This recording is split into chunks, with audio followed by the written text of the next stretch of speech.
कि ओवैसी प्रजातंत्र का एक तरह से आतंकवादी है।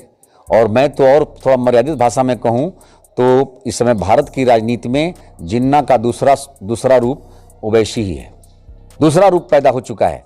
ये भारत को खंडित करने के लिए राजनीति प्रारंभ किया है, क्योंकि राजनीति प्रजातंत्र में रह करके राजनीति करके ही इस देश को जितना नुकसान किया जा सकता है वो करने की साजिश रच रहा है। तो मैं तो यही कहूँगा कि भारत को खंडित करने की साजिश रचने वाला दूसरा जिन्ना भारत की धरती पर राजनीति के क्षेत्र में आ चुका है और इस जिन्ना से सावधान रहना चाहिए। और जैसे उस जिन्ना की बड़ाई ये सब कर रहे हैं, तो आज ओम प्रकाश राजभर और अखिलेश जो है इस वर्तमान प्रजातांत्रिक जिन्ना की भी बड़ाई चालू कर ही दिए हैं ओवैसी का।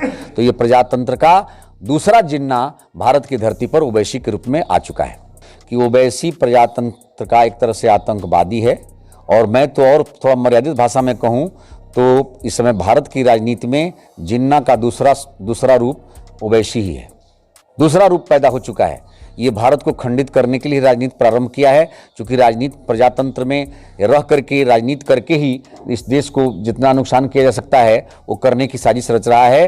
तो मैं तो यही कहूँगा कि भारत को खंडित करने की साजिश रचने वाला दूसरा जिन्ना भारत की धरती पर राजनीति के क्षेत्र में आ चुका है और इस जिन्ना से सावधान रहना चाहिए। और जैसे उस जिन्ना की बड़ाई ये सब कर रहे हैं, तो आज ओम प्रकाश राजभर और अखिलेश जो है इस वर्तमान प्रजातांत्रिक जिन्ना की भी बड़ाई चालू कर ही दिए हैं ओवैसी का। तो ये प्रजातंत्र का दूसरा जिन्ना भारत की धरती पर ओवैसी के रूप में आ चुका है।